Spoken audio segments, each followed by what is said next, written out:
오늘 에레미야 22장 함께 받도록 하겠습니다. 오늘 본문에서 이 다윗의 왕이라는 단어가 3번 나옵니다. 2절에 그리고 4절, 30절에 3번 나오는데 그런데 그 시제가 조금씩 다르게 나옵니다. 우리 2절에 보면은 다윗의 왕에 앉은 과거형으로 나와 있습니다. 그리고 4절에 보면은 너희가 참으로 이 말을 준행하면 다윗의 왕에 앉을 미래형으로 나와 있습니다. 우리 30절 끝절 한번 보고 오실까요? 30절. 30절 맨 밑줄, 밑에 줄 두 번째 보면은 다윗의 왕에 앉아 이렇게 또 현재형으로 나와 있습니다. 그래서 이 영적으로 보면은 다윗의 왕위는 예수님을 통해서 오늘 지금 예수님을 믿는 성도를 통해서 사실은 하나님이 보시기에는 계속 되어지고 있습니다. 그래서 우리를 이 세상에 왕으로 파송하셨습니다.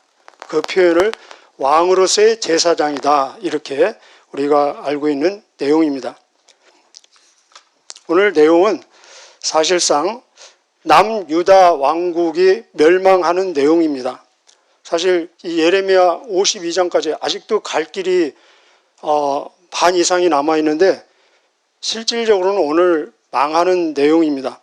한 왕국의 운명을 결정하는 그 결정적인 영향을 미치는 사람은 많이 있겠지만 결국은 왕입니다. 그래서 왕국이라고 하는 것입니다.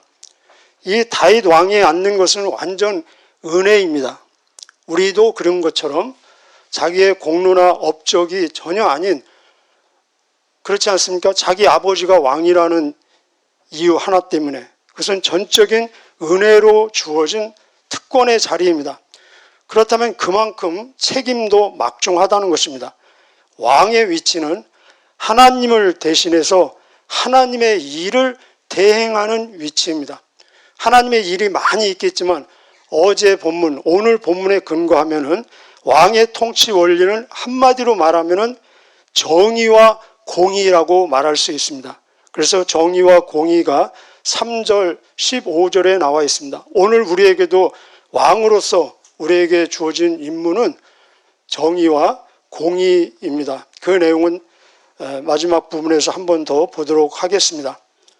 이 22장에서 유다가 멸망하는 결정적인 이유는 아까 말씀드린 대로 이 특별히 마지막 왕들, 이 남유다에는 왕이 20명, 20명이 있었는데 그 중에서 마지막으로 좋은 선한 왕이 요시야 왕입니다. 이 요시야 왕이 16대 왕입니다. 그러면 그 밑으로 몇 명의 왕이 남아 있습니까? 4명이 남아 있죠. 이 4명은 다 요시야의 3명의 아들이고 한 명이 손자입니다. 그런데 이 4명이 전부 악한 왕입니다. 그래서 열왕기 상하 역대상 거기 보면은 악했더라 나옵니다. 그래서 이 4명을 통해서 이 망한 모습을 볼 수 있습니다. 첫째 내용은 이 왕의 임무는 아까 말씀드린 대로 하나님을 대신한 정의와 공의를 실천하는 것입니다. 그래서 정의와 공의를 실천하는 것은 생명의 길이고 정의와 공의를 실천하지 않는 것은 죽음의 사망의 길이라는 것을 먼저 선포해 주고 있습니다. 이 내용은 우리에게도 오늘 적용되고 있는 것입니다. 그 내용이 1절에서 9절까지입니다. 같이 읽겠습니다. 1절에서 9절까지 시작. 여호와께서 이와 같이 말씀하시되 나는 유다 왕의 집에 내려가서 거기에서 이 말을 선언하여 이르기를 다윗의 왕에 앉은 유다 왕이여 너와 내 신하와 내 문들로 들어오는 내 백성은 여호와의 말씀을 들을지어다. 여호와께서 이와 같이 말씀하시되 너희가 정의와 공의를 행하여 탈취당한 자를 압제하는 자의 손에서 건지고 이방인과 고아와 과부를 압제하거나 학대하지 말며 이곳에서 무죄한 피를 흘리지 말라. 너희가 참으로 이 말을 준행하면 다윗의 왕의 안절망들과 신하들과 백성이 병거와 말을 타고 이 집 문으로 들어오게 되리라. 그러나 너희가 이 말을 듣지 아니하면 내가 나를 두고 맹세하노니 이 집이 황폐하리라. 여호와의 말씀이니라. 여호와께서 유다 왕의 집에 대하여 이와 같이 말씀하시니라. 내가 내게 길앗 같고 레바논의 머리이나 내가 반드시 너로 광야와 주민이 없는 성읍을 만들 것이라. 내가 너를 파괴할 자를 준비하리니 그들이 각기 손에 무기를 가지고 내 아름다운 백향목을 찍어 불에 던지리라. 여러 민족들이 이 성읍으로 지나가며 서로 말하기를 여호와가 이 큰 성읍에 이같이 행함은 어찌 되면고 하겠고, 그들이 대답하기는 이는 그들이 자기 하나님 여호와의 언약을 버리고 다른 신들에게 절하고 그를 섬긴 까닭이라 하셨다 할지니라. 아멘.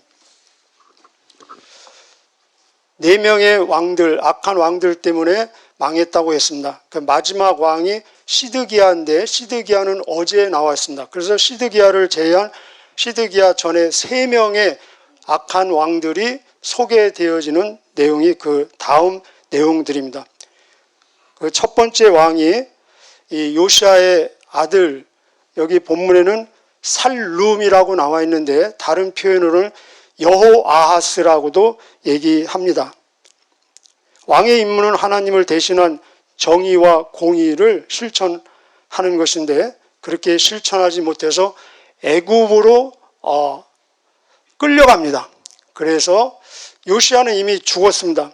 그래서 이 내용은 이미 죽은 요시야 때문에 울지 말고 애굽으로 끌려가서 다시는 돌아오지 못할 이 살룸으로 인해서 너희는 울어라 라는 내용입니다. 그 내용이 10절에서 12절입니다. 10절에서 12절 읽겠습니다.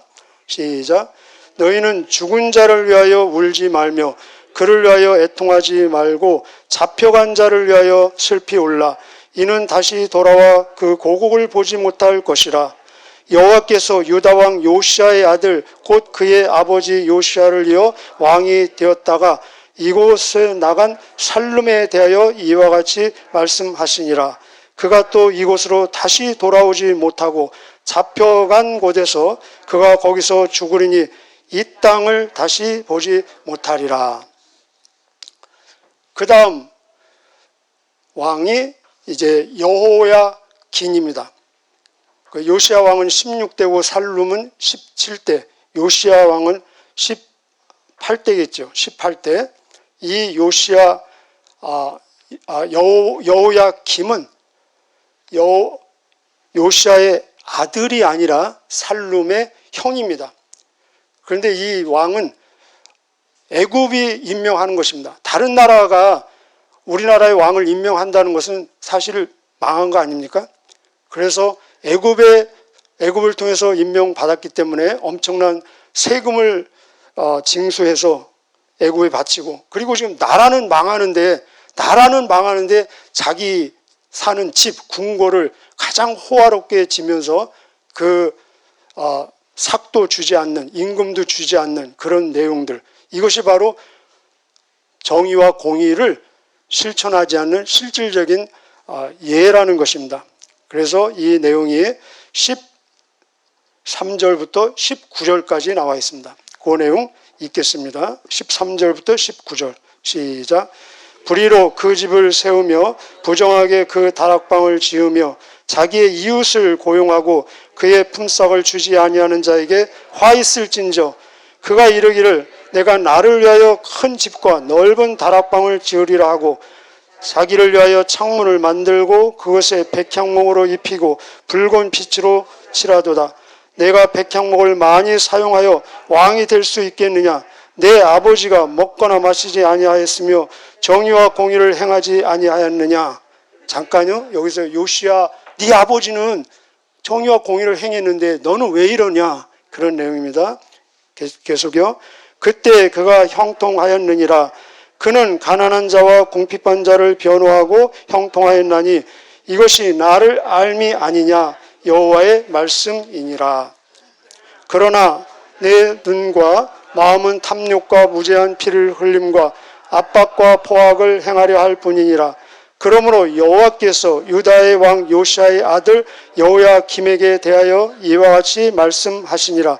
무리가 그를 위하여 슬프다 내 형제여, 슬프다 내 자매여 하며 통곡하지 아니할 것이며, 그를 위하여 슬프다 주여, 슬프다 내 영광이여 하며 통곡하지도 아니할 것이라. 그가 끌려 예루살렘 문 밖에 던져지고 나귀같이 매장함을 당하리라.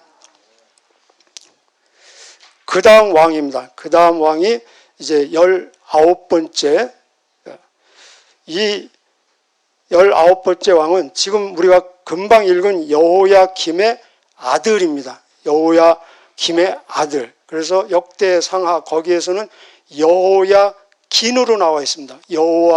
여호야김에서 여호야긴. 여호야긴이라고도 하고 줄여서 여고냐라고도 합니다. 여고냐. 그리고 오늘 본문은 또 여자를 생략해서 고니야라고도 합니다. 못된 짓을 해놓고 이름만 많아가지고 귀찮게 하죠. 그래서 여호야긴, 여고냐, 고니야 이 세 명칭을 쓰는데 다 여러 군데 다시 나옵니다. 그런데 이 왕은 여호야김으로서 바벨론으로 끌려갑니다. 그리고 그의 후손이 없을 것이고 이 사람이 남유다의 실질적인 마지막 왕이 될 것이다. 다시는 아들, 자녀가 없을 것이다. 그렇게 나와 있습니다. 그런데 마지막 왕이 있죠. 누굽니까? 시드기야. 근데 이 시드기야는 이 고니야의 아들이 아니라 삼촌입니다. 삼촌. 다시 올라가는 거예요. 그래서 이 요시아의 아들입니다. 아들. 그래서 족보는 더 이상 후손으로는 내려가지 않는다는 것. 그 내용이 20절에서 30절입니다. 20절에서 30절 읽겠습니다. 시작. 너는 레바논에 올라 외치며 바산에서 내 소리를 높이며 아바림에서 외치라. 이는 너를 사랑하는 자가 다 멸망하였음이라. 내가 평안할 때 내가 내게 말하였으나 내 말이 나는 듣지 아니라 하였나니, 내가 어려서부터 내 목소리를 청종하지 아니함이 내 습관이라. 내 목자들은 다 바람에 삼켜질 것이요 너를 사랑하는 자들은 사로잡혀 가리니, 그때 내가 어려서부터 내 목소리를 청종하지 아니함이 내 습관이라. 레바논에 살면서요 백향목에 깃들이는 자여, 여인이 해산하는 고통 같은 고통이 내게 임할 때 너희 가련함이 얼마나 심하랴. 여호와의 말씀이니라. 나의 삶으로 맹세하노니 유다 왕 여호야김의 아들 고니야가 나의 오른손의 안장 반지라 할지라도, 내가 빼어 내 생명을 찾는 자의 손과 내가 두려워하는 자의 손 곧 바벨론의 왕 느부갓네살의 손에 갈대아인의 손에 줄 것이라. 내가 너와 너를 낳는 어머니를 너희가 낳지 아니한 다른 지방으로 쫓아내리니 너희가 거기에서 죽으리라. 그들의 마음에 돌아오기를 사모하는 땅에 돌아오지 못하리라. 이 사람 고니야는 천하고 깨진 그릇이냐, 좋아하지 아니하는 그릇이냐, 어찌하여 그와 그의 자손이 쫓겨나서 알지 못하는 땅에 들어갔는고. 땅이여 땅이여 땅이여 여호와의 말을 들을지어다. 여호와께서 이와 같이 말씀하시니라. 너희는 이 사람이 자식이 없겠고 그의 평생 동안 형통하지 못할 자라. 기록하라. 이는 그의 자손 중 형통하여 다윗의 왕위에 앉아 유다를 다스릴 사람이 다시는 없을 것임이라 하시니라. 아멘. 여기 다시는 자식이 없겠고 그랬습니다. 아까 말씀드린 대로 마지막 왕 시드기야는 이 고니야의 아들이 아니라 다시 족보가 위로 올라가는 삼촌이라는 것입니다.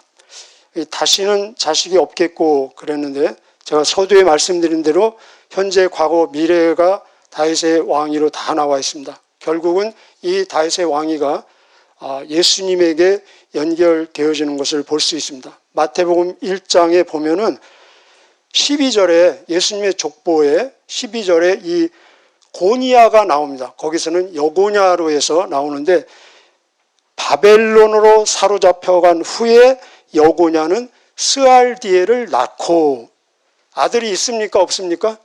아들이 있지요. 근데 여기 본문에 아들이 없을 것이다 했는데 사실은 있습니다. 무슨 내용입니까? 왕이 될 아들이 없겠다는 것입니다. 그래서 육신의 다윗의 왕위는 거기서 끝나는 것이고 다윗의 왕위는 이제 예수님으로 이어지는 것입니다. 그런 의미에서 다윗의 왕권은 하나님 앞에서 계속 되어지고 있습니다. 그래서 마태복음 1장 1절에 다윗의 자손 예수 그리스도의 계보다 이렇게 1장 1절 시작하고 있습니다.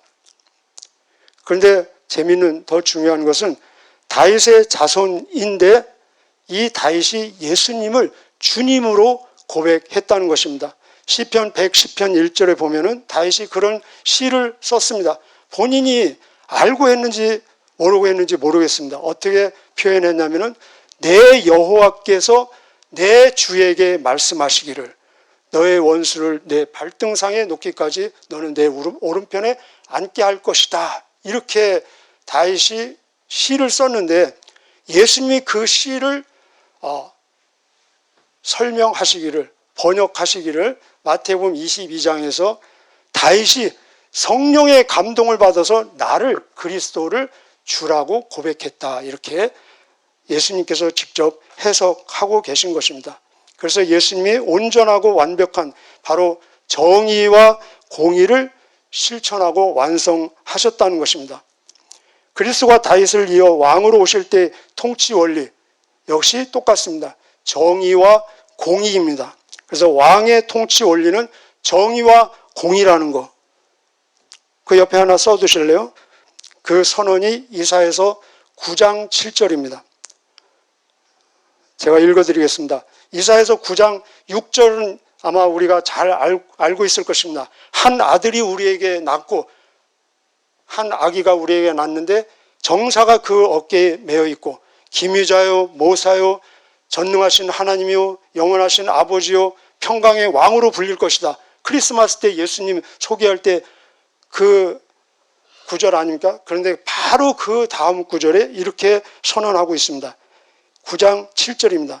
그 정사와 평강의 더함이 무궁하며 또 다윗의 왕자와 그의 나라에 군림하여 그 나라를 굳게 세우고 지금 이후로 영원히 정의와 공의로 그것을 보존하실 것이라.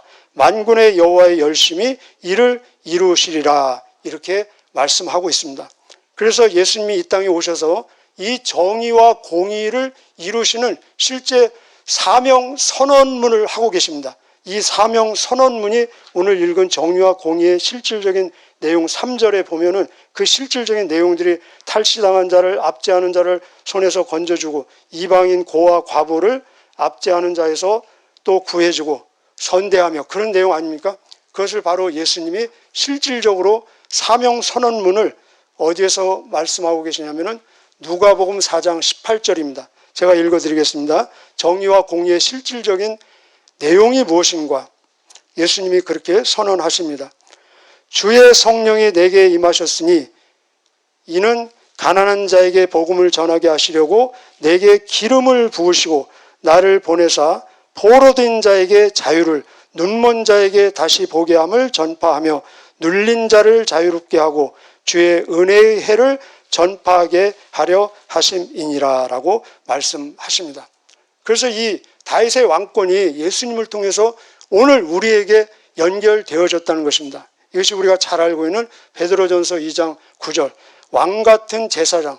이 말은 왕도 아닌데 그 말이 아니라 왕으로서의 제사장이라는 것입니다. 그렇다면 오늘 우리에게 이 주어진 정의와 공의의 내용은 무엇인가? 오늘 본문과 연결해서 정의와 공의는 같으면서도 표현이 다른 것입니다. 그래서 정의는 어떤 법적인 사법적인 올바름이라면은 공의는 관계, 윤리적인 올바름입니다. 그래서 정의는 재판 판결을 정직하게 해서 억울한 사람을 없게 하는 것입니다. 그러나 공의는 올바른 기준을 정해서 사회적인 약자를 도와주는, 베풀어주는 것입니다. 오늘 본문에 나와 있는 것처럼 이 정의는 탈취한 자를 해방시켜주는 것입니다.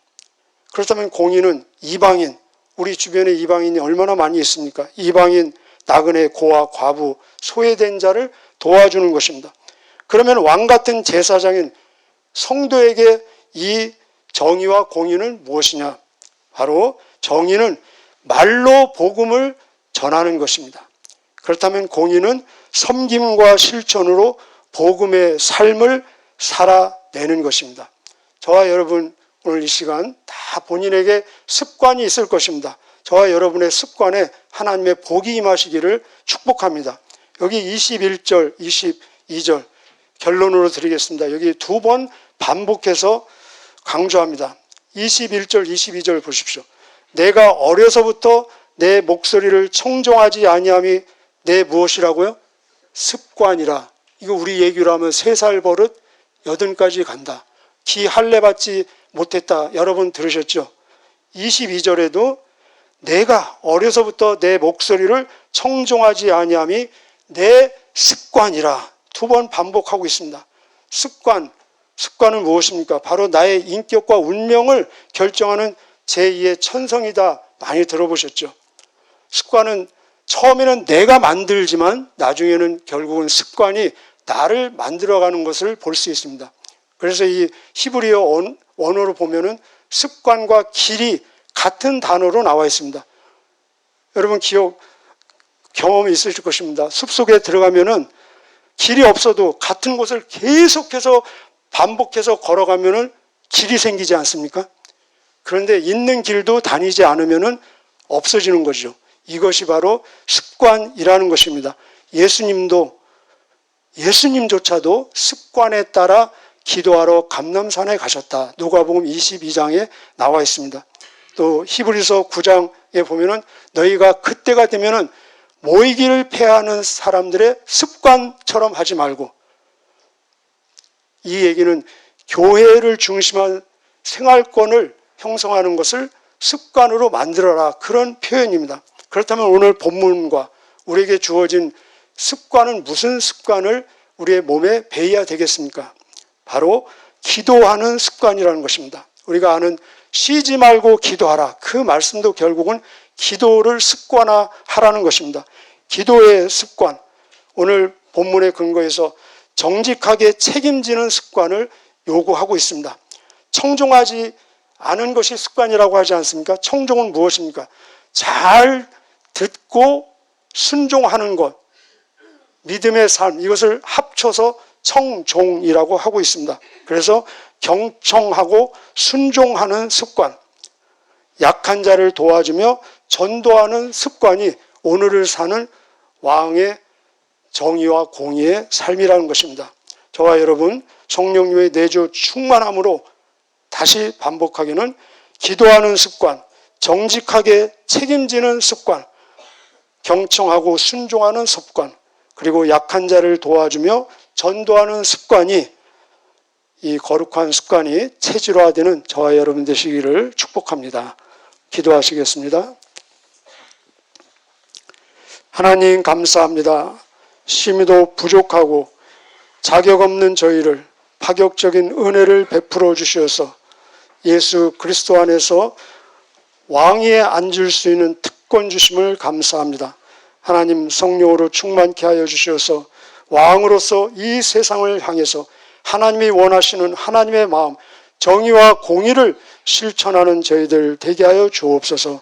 저희들에게 좋은 습관을 주셔서 기도하는 습관, 책임지고 또 약한 자를 도우며 복음을 전하며 말씀을 잘 경청하고 순종하는 습관이 우리의 몸에 배이고 완전히 영적인 체질화가 되게 하여 주옵소서. 오늘도 그러한 삶이 되게 하여 주시고, 기도할 때에도 우리가 기도할 때 우리의 마음과 성품과 힘을 다해서 하나님께 드려지는 기도 되게 하여 주옵소서. 감사드리며 예수님의 이름으로 기도하옵나이다. 아멘.